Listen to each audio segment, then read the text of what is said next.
இன்றைக்கி நான் எனக்கு பிடிச்ச இறால் கிரேவி எப்படி செய்கிறேன்னு சொல்லி தரல. ஆனால் நான் எப்படி செஞ்சேன்னு சொல்லி உங்களுக்கு காட்டுறேன்.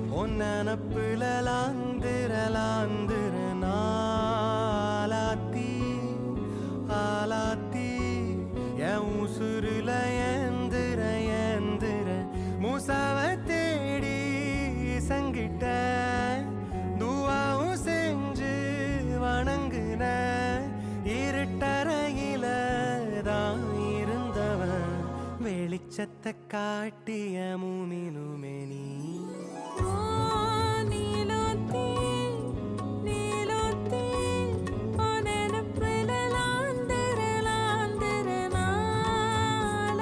கிரேவி ரெடி ஆகிட்டு.